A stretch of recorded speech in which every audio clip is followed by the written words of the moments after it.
Mrs. Korner sends her mercies. By Jerome K. Jerome. I do mean it, declared Mrs. Korner, I like a man to be a man. But you would not like Christopher, I mean Mr. Korner, to be that sort of man, suggested her bosom friend.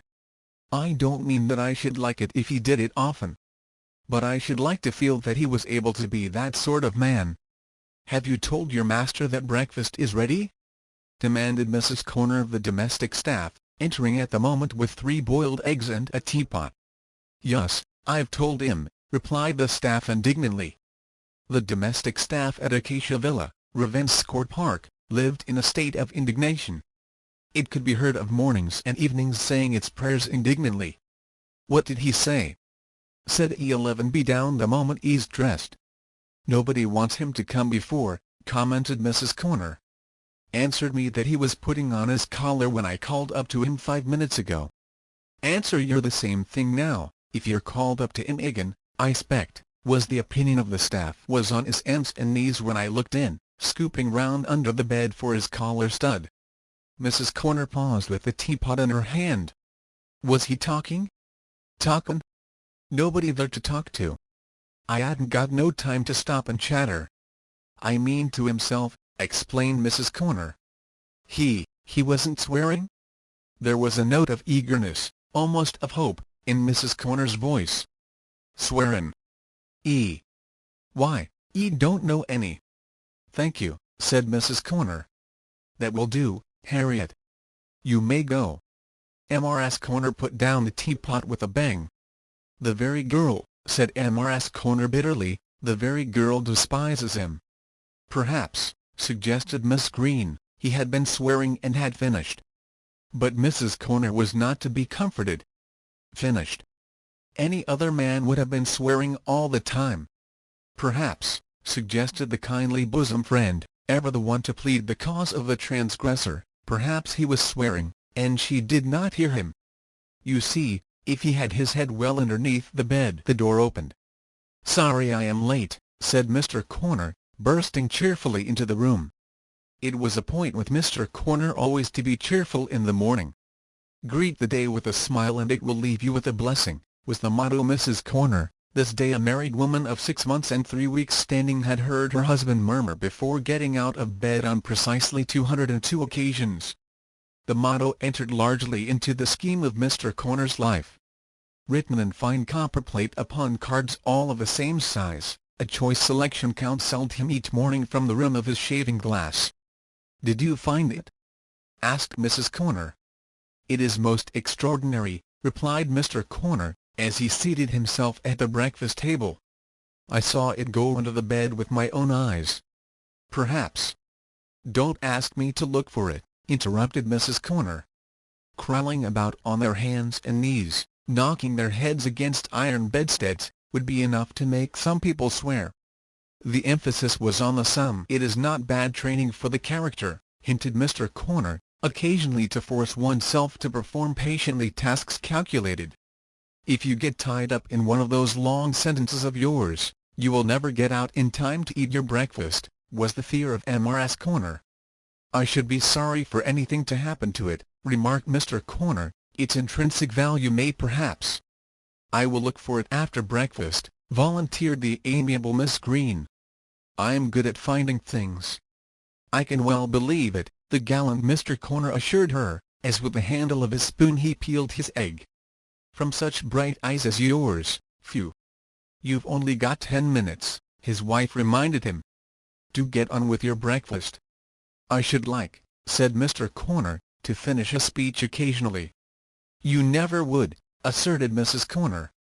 I should like to try, sighed Mr. Korner, one of these days. How did you sleep, dear? I forgot to ask you, questioned Mrs. Korner of the bosom friend. I am always restless in a strange bed the first night, explained Miss Green. I dare say, too, I was a little excited. I could have wished, said Mr. Korner, it had been a better example of the delightful art of the dramatist. When one goes but seldom to the theatre, one wants to enjoy oneself, interrupted Mrs. Korner. I really do not think, said the bosom friend, that I have ever laughed so much in all my life. It was amusing. I laughed myself," admitted Mr. Korner. "At the same time I cannot help thinking that to treat drunkenness as a theme—" "He wasn't drunk," argued Mrs. Korner, "he was just jovial." "My dear," Mr. Korner corrected her, "he simply couldn't stand." "He was much more amusing than some people who can," retorted Mrs. Korner. "It is possible, my dear Amy," her husband pointed out to her, "for a man to be amusing without being drunk. Also for a man to be drunk without." "Oh, a man is all the better," declared Mrs. Korner, "for letting himself go occasionally." "My dear, you, Christopher, would be all the better for letting yourself go, occasionally." "I wish," said Mr. Korner, as he passed his empty cup, "you would not say things you do not mean. Anyone hearing you—" "If there's one thing makes me more angry than another," said Mrs. Korner, "it is being told I say things that I do not mean." "Why say them then?" suggested Mr. Korner. "I don't." "I do, I do mean them," explained Mrs. Korner. "You can hardly mean, my dear," persisted her husband, "that you really think I should be all the better for getting drunk, even occasionally." "I didn't say drunk. I said going it." "But I do go it in moderation," pleaded Mr. Korner, "moderation in all things, that is my motto." "I know it," returned Mrs. Korner. "A little of everything and nothing this time," Mr. Korner interrupted himself. "I fear," said Mr. Korner, rising, "we must postpone the further discussion of this interesting topic. If you would not mind stepping out with me into the passage, dear, there are one or two little matters connected with the house." Host and hostess squeezed past the visitor and closed the door behind them. The visitor continued eating. "I do mean it," repeated Mrs. Korner, for the third time, reseating herself a minute later at the table. "I would give anything, anything," reiterated the lady recklessly, "to see Christopher more like the ordinary sort of man." "But he has always been the sort of man he is," her bosom friend reminded her. "Oh, during the engagement, of course, one expects a man to be perfect. I didn't think he was going to keep it up." "He seems to me," said Miss Green, "a dear, good fellow." "You are one of those people who never know when they are well off." "I know he is a good fellow," agreed Mrs. Korner, "and I am very fond of him. It is just because I am fond of him that I hate feeling ashamed of him. I want him to be a manly man, to do the things that other men do." "Do all the ordinary sort of men swear and get occasionally drunk?" "Of course they do," asserted Mrs. Korner, in a tone of authority. "One does not want a man to be a milksop." "Have you ever seen a drunken man?" inquired the bosom friend, who was nibbling sugar. "Heaps," replied Mrs. Korner, who was sucking marmalade off her fingers. By which Mrs. Korner meant that some half a dozen times in her life she had visited the play, choosing by preference the lighter form of British drama. The first time she witnessed the real thing, which happened just precisely a month later, long after the conversation here recorded had been forgotten by the parties most concerned, no one could have been more utterly astonished than was Mrs. Korner. How it came about Mr. Korner was never able to fully satisfy himself. Mr. Korner was not the type that serves the purpose of the Tempence lecturer. His first glass he had drunk more years ago than he could recollect, and since had tasted the varied contents of many others. But never before had Mr. Korner exceeded, nor been tempted to exceed, the limits of his favourite virtue, moderation. "We had one bottle of claret between us," Mr. Korner would often recall to his mind, "of which he drank the greater part. And then he brought out the little green flask. He said it was made from pears, that in Peru they kept it specially for children's parties. Of course, that may have been his joke. But in any case I cannot see how just one glass, I wonder could I have taken more than one glass while he was talking." It was a point that worried Mr. Korner. That he who had talked, possibly, to such bad effect was a distant cousin of Mr. Korner's, one Bill Damon, chief mate of the steamship La Fortuna. Until their chance meeting that afternoon in Leadenhall Street, they had not seen each other since they were boys together. The Fortuna was leaving St. Catherine's Docks early the next morning bound for South America, and it might be years before they met again. As Mr. Damon pointed out, fate, by thus throwing them into each other's arms, clearly intended they should have a cozy dinner together that very evening in the captain's cabin of the Fortuna. Mr. Korner, returning to the office, dispatched to Ravenscourt Park an express letter, announcing the strange news that he might not be home that evening much before 10, and at 6:30, for the first time since his marriage, directed his steps away from home and Mrs. Korner. The two friends talked of many things, and later on they spoke of sweethearts and of wives. Mate Damon's experiences had apparently been wide and varied. They talked, or, rather, the mate talked, and Mr. Korner listened, of the olive-tinted beauties of the Spanish Main, of the dark-eyed passionate Creoles, of the blonde Junos of the Californian valleys. The mate had theories concerning the care and management of women, theories that, if the mate's word could be relied upon, had stood the test of studied application. A new world opened out to Mr. Korner. A world where lovely women worshipped with dog-like devotion men who, though loving them in return, knew how to be their masters. Mr. Korner, warmed gradually from cold disapproval to bubbling appreciation, sat entranced. Time alone set a limit to the recital of the mate's adventures. At 11 o'clock the cook reminded them that the captain and the pilot might be aboard at any moment.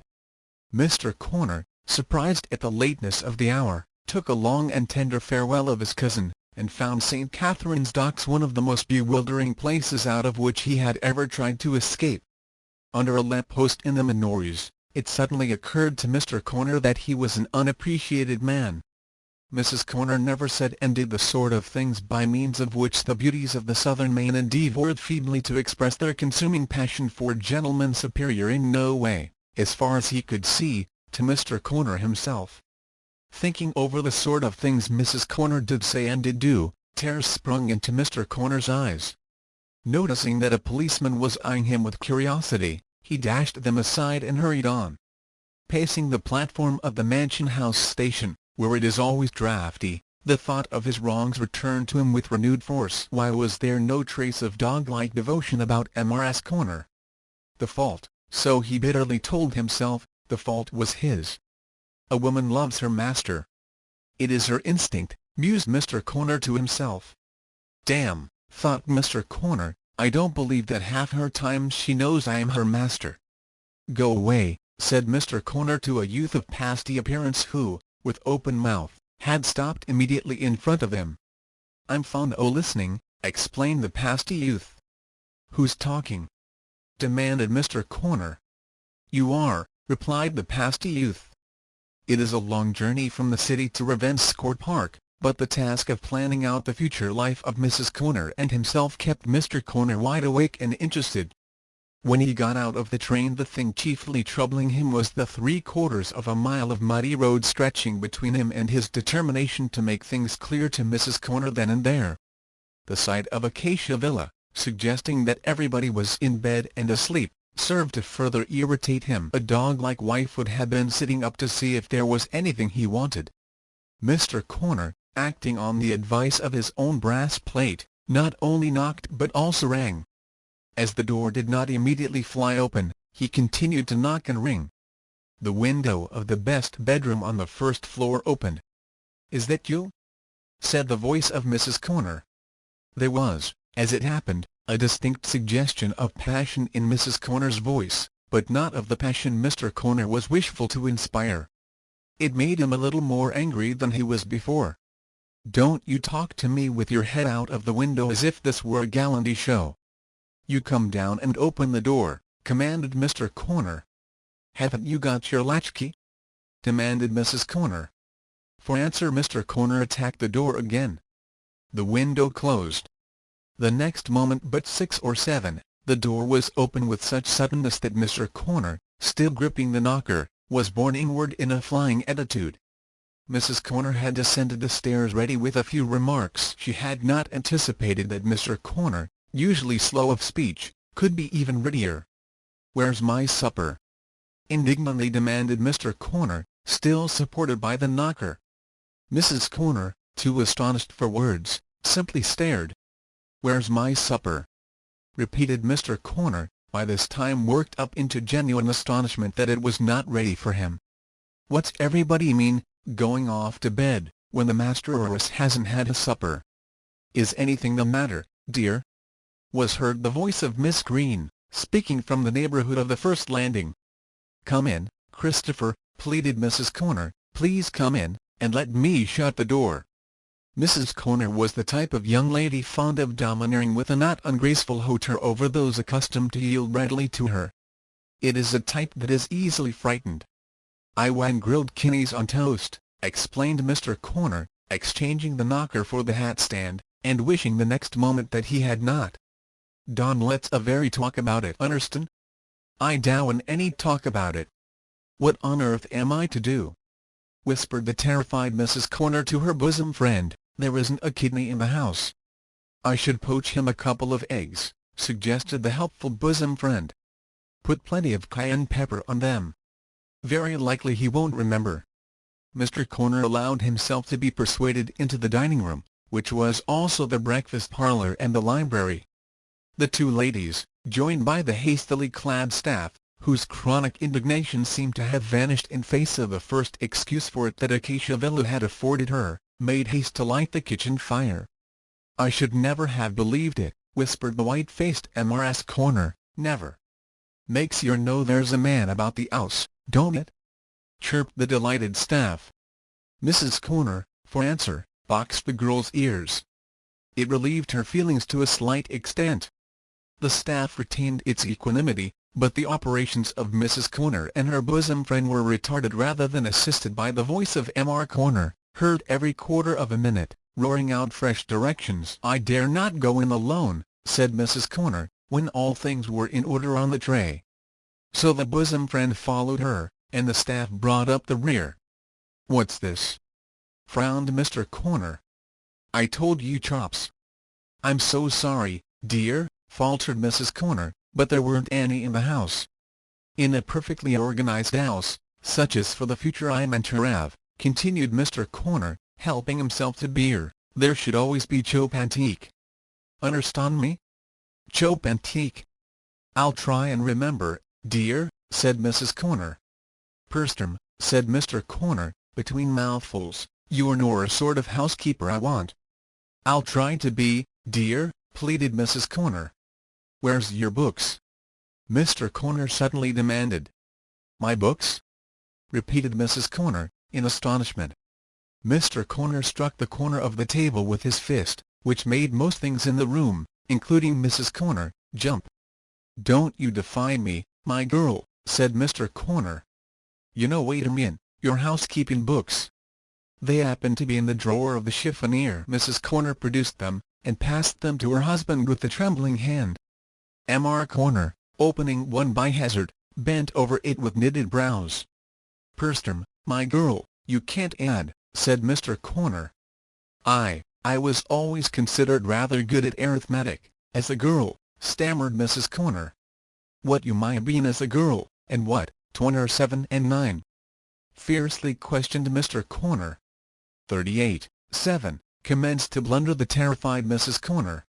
"Know your 9 tables or don't you?" thundered Mr. Korner. "I used to," sobbed Mrs. Korner. "Say it," commanded Mr. Korner. 9 times 1 are 9, sobbed the poor little woman. 9 times 2.